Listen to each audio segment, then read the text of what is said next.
नमस्कार मित्रों, Atul IAS academy के यूट्यूब चैनल पर आप सभी का बहुत बहुत स्वागत है। मेरा नाम आस्था शर्मा है। चलिए अभ्यास सीरीज के करंट अफेयर्स एमसीक्यू प्रश्न आज हम स्टार्ट करते हैं। प्रीलिम्स 2023 नजदीक है और प्रीलिम्स की तैयारी हर रोज हो सके इसलिए हिंदी माध्यम के विद्यार्थियों के लिए हम ये सीरीज लेकर आए हैं।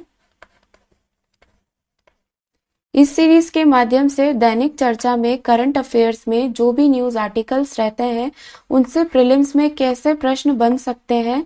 प्रीलिम्स में जो करंट अफेयर्स के प्रश्न आते हैं वो दैनिक इन चर्चाओं में से ही, न्यूज़पेपर्स में से ही आते हैं। तो द हिंदू, इंडियन एक्सप्रेस जैसे जो प्रतिष्ठित अखबार हैं वहां से हम लोग ये कंटेंट से प्रश्न फ्रेम करके आप लोगों के लिए लेकर आते हैं ताकि प्रीलिम्स की तैयारी हर रोज हो सके और प्रीलिम्स 2023 में करंट अफेयर्स के क्वेश्चंस में ज्यादा से ज्यादा क्वेश्चंस आपके सही हो। चलिए हमारे पहले प्रश्न की ओर बढ़ते हैं।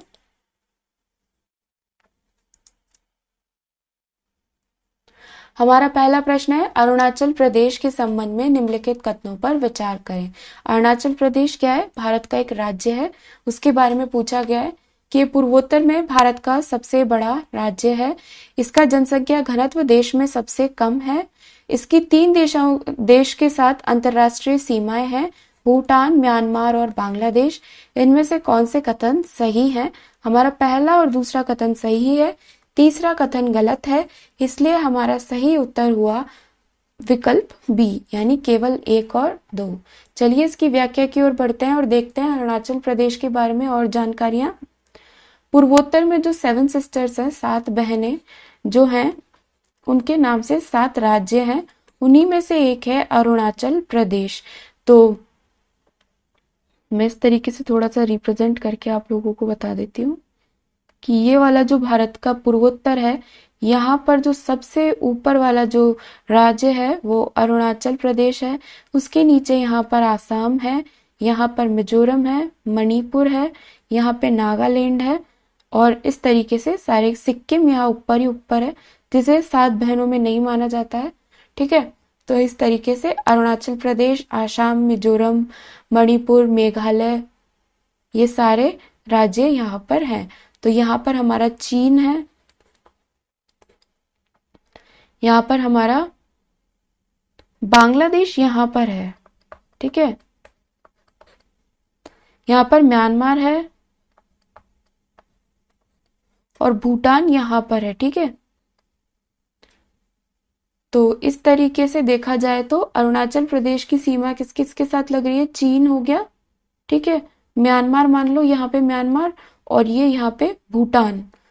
थोड़ा ये गंदा हो गया है लेकिन आप समझ सकते हैं कि इसकी 3 देशों के साथ में सीमा लगती है, चीन, म्यांमार और भूटान।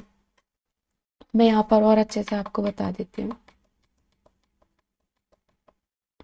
तो ये जो अरुणाचल प्रदेश है, यहाँ पर ऊपर चीन है, पास में यहाँ पर म्यांमार है और यहाँ ऊपर छोटा सा देश भूटान है। ठीक है, नेपाल थोड़ा आगे है, उससे कोई लेना देना नहीं है। बांग्लादेश जो बताया गया था वो नीचे की तरफ है। तो अरुणाचल प्रदेश की सीमा चीन, म्यांमार और भूटान के साथ लगती है और बांग्लादेश के साथ नहीं लगती है, इसलिए हमारा तीसरा कथन गलत हो गया था। ठीक है, हमारे अगले प्रश्न की ओर बढ़ते हैं।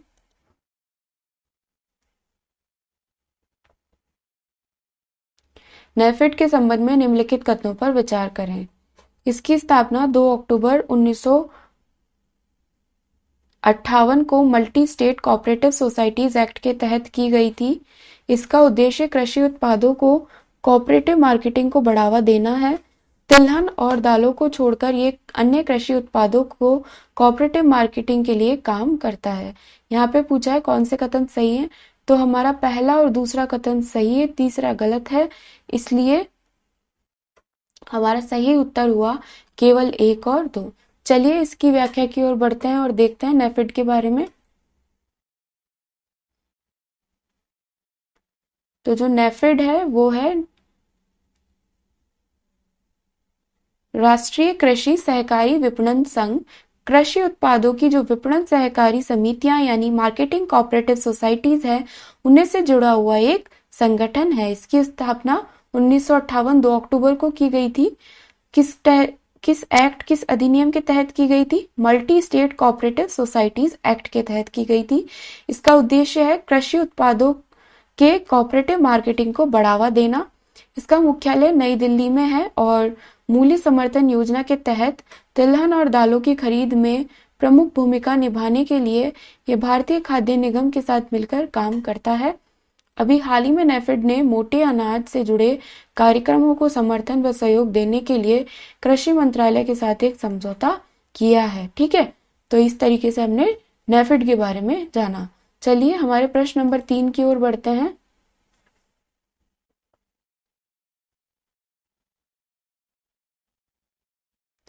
प्रश्न नंबर 3 है, प्रतिस्पर्धा संशोधन विधेयक 2022 के संबंध में निम्नलिखित कथनों पर विचार करें। इसे नई तकनीक और डिजिटल बाजार के आधुनिक विकास के अनुरूप लाने के लिए प्रतिस्पर्धा अधिनियम 2002 में संशोधन करने के लिए वित्त मंत्रालय द्वारा पेश किया गया था।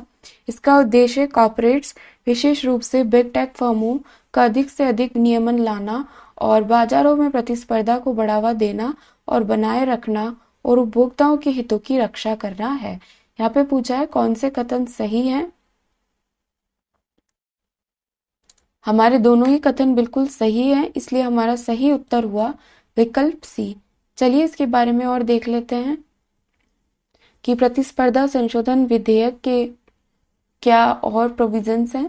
ये नई तकनीक और डिजिटल बाजार के आधुनिक विकास के अनुरूप लाने के लिए लाया गया है कि अभी 2002 में जो नियम आया था वो उस टाइम के नियमों के अकॉर्डिंग था, उस समय की विकास के अकॉर्डिंग था। लेकिन अब 2002 से 2022 तक 2023 तक काफी सारी चीजें चेंज हो गई हैं और प्रौद्योगिकी में बहुत सारे बदलाव हो गए हैं।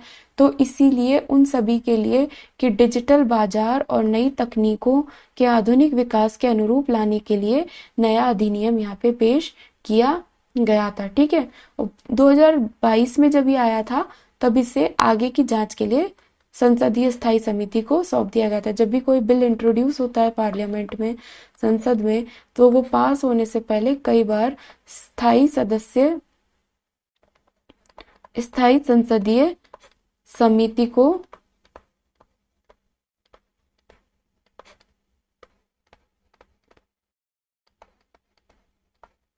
पेश किया जाता है, तो इसीलिए इसको भी वहां पे रेफर किया गया था। इसे नई तकनीक और डिजिटल बाजार के आधुनिक विकास के अनुरूप लाने के लिए प्रतिस्पर्धा नियम के संशोधन के लिए वित्त मंत्रालय द्वारा पेश किया गया था कि नए नए जो भी तकनीकें आ रही हैं उनके साथ में हम अडॉप्ट कर पाए, इसीलिए ये नया अधिनियम यहाँ पर लाया गया था। चलिए हमारे अगले प्रश्न की ओर बढ़ते हैं। प्रश्न नंबर 4, प्रोडक्शन लिंक्ड इंसेंटिव के बारे में निम्नलिखित कथनों पर विचार करें। प्रोडक्शन लिंक्ड इंसेंटिव जो है ये अभी ज्यादा खबरों में रहा है 1-2 साल से, और कोविड के टाइम भी काफी ज्यादा ये खबरों में था। तो उसके बारे में ये प्रश्न देखते हैं। पीएलआई योजना का उद्देश्य विशिष्ट उत्पादन लक्ष्यों को पूरा करने वाले निर्माताओं को वित्तीय प्रोत्साहन प्रदान करना है। ये योजना कृषि क्षेत्र पर भी लागू होती है। पीएलआई योजना से आयात पर निर्भरता कम होने और घरेलू विनिर्माण को बढ़ावा मिलने की उम्मीद है। यह हमसे पूछा है कौन से कथन सही है। तो पहला और तीसरा कथन सही है, दूसरा कथन गलत है, इसलिए हमारा सही उत्तर हुआ विकल्प बी, केवल 1 और 3। चलिए इसकी व्याख्या की ओर बढ़ते हैं और प्रोडक्शन लिंक्ड इंसेंटिव के बारे में और जानते हैं और देखते हैं कि कथन 2 गलत क्यों हुआ।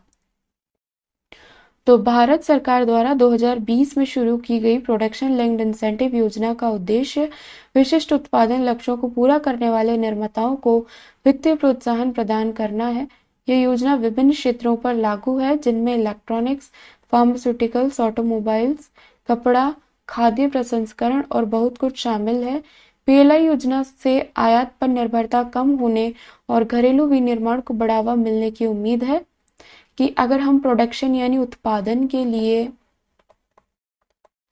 इंसेंटिव देंगे यानी उनको सब्सिडी देंगे तो उससे क्या होगा, उत्पादन, घरेलू उत्पादन बढ़ेगा और आयात कम होंगे, क्योंकि जब उत्पादन बढ़ेगा तो बाहर से चीजों को आयात यानी मंगवाने की जो आवश्यकता है वो कम होगी, और इस तरीके से आत्मनिर्भर भारत की तरफ भी और मेक इन इंडिया की तरफ भी हम इनडायरेक्ट वे में बढ़ेंगे। ठीक है, तो भारत सरकार द्वारा 2020 में शुरू की गई पीएलआई योजना इलेक्ट्रॉनिक्स, फार्मास्यूटिकल्स, ऑटोमोबाइल, कपड़ा और अन्य क्षेत्रों पर लागू होती है। हालांकि इसमें कृषि क्षेत्र शामिल नहीं है, इसलिए हमारा दूसरा कथन गलत हो गया। चलिए हमारे अगले प्रश्न की ओर बढ़ते हैं। प्रश्न नंबर 5, ग्लेशियरों के संबंध में निम्नलिखित कथनों पर विचार करें कि क्रिस्टलीय बर्फ, हिमपात, चट्टान, तलछट और अक्सर तरल पानी का एक बड़ा बारहमासी संचय है जो भूमि पर उत्पन्न होता है और अपने वजन और गुरुत्वाकर्षण के प्रभाव से नीचे की ओर बढ़ता है।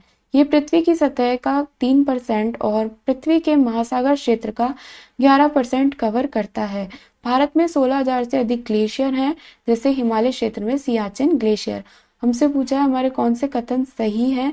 हमारा पहला और तीसरा कथन सही है, दूसरा कथन गलत है, इसलिए हमारा सही उत्तर हुआ विकल्प सी। चलिए इसकी व्याख्या की ओर बढ़ते हैं और देखते हैं कि कथन 2 गलत क्यों हुआ। तो ग्लेशियर क्या होते हैं? एक तरीके से जो बड़े बड़े पहाड़ होते हैं जहां पर बहुत ही ज्यादा ठंडी हवाएं चलती हैं और टेम्परेचर तापमान बहुत कम रहता है, तो उन्हीं की वजह से यहाँ पर जो है बर्फ जमना स्टार्ट हो जाती है। तो ये तो हिमालय वाला केस हो गया कि हिमालय जो है वो किसी भी ध्रुव पर नहीं है, ना तो दक्षिण ध्रुव पर है ना ही उत्तर ध्रुव पर है, लेकिन उसके बाद भी यहाँ पर बर्फ है, यहाँ पे ग्लेशियर्स हैं। क्यों? क्योंकि यहाँ पर जो हवाएं चलती हैं और जो टेम्परेचर रहता है वो बहुत कम रहता है, तो उस तरीके से बर्फ यहाँ पर जमती है। ठीक है, बाकी दक्षिण और उत्तर ध्रुव में ऊपर ही ऊपर और नीचे ही नीचे तो सूर्य की रोशनी भी कम पहुंचती है और ये सूर्य से बहुत दूर है, इसलिए यहाँ पर ग्लेशियर्स बहुत ज्यादा पाए जाते हैं। ग्लेशियर क्या होते हैं? क्रिस्टलीय बर्फ होते हैं, चट्टान, तलछट या तरल पानी का एक बहुत बड़ा संचय होता है जो 12 मास यानी हमेशा जमा ही रहता है और स्वयं के वजन और गुरुत्वाकर्षण के प्रभाव से नीचे की ओर बढ़ता है, उसे हम ग्लेशियर बोलते हैं। ग्लेशियर पृथ्वी की सतह का लगभग 3% और पृथ्वी के 11% भूमि को कवर करता है। तो यहाँ पे ओशियन, महासागर नहीं, भूमि पर ही ये होते हैं, इसलिए हमारा दूसरा कथन गलत हो गया। 3 बड़ी नदी प्रणालियां हैं जो इसके स्रोत हैं, सिंधु, गंगा और ब्रह्मपुत्र। हिंदू कुश हिमालयी क्षेत्र को एशिया का जल मीनार माना जाता है। हिमालय के ऊपर ही हिंदू कुश है, अफगानिस्तान साइड, तो वहां पे इसको जल मीनार इसलिए बोलते हैं क्योंकि इससे बहुत सारी नदियां ग्लेशियर पिघलकर निकलती हैं, इसलिए इसको जल मीनार कहा जाता है। हिमालय के पर्वतों को तीसरा ध्रुव क्यों कहते हैं? क्योंकि जो 2 ध्रुव हैं उसके अलावा सिर्फ यहीं पर इतनी ज्यादा बर्फ और ग्लेशियर्स पाए जाते हैं, इसलिए इसको तीसरा ध्रुव कहा जाता है। ठीक है, थर्ड पोल। और भारत में 16,000 से अधिक ग्लेशियर हैं, जिनमें शामिल है हिमालय क्षेत्र में सियाचिन ग्लेशियर, जो जहां पर भारत पाकिस्तान का युद्ध हुआ था, वही सियाचिन ग्लेशियर हिमालय का एक बहुत बड़ा ग्लेशियर है। हमारी अभ्यास सीरीज के 5 MCQ प्रश्न समाप्त होते हैं। अगर आपको वीडियो पसंद आती है तो प्लीज इसे लाइक करें, शेयर करें, सब्सक्राइब करें, और इस वीडियो को देखने के लिए आप सभी का बहुत बहुत धन्यवाद।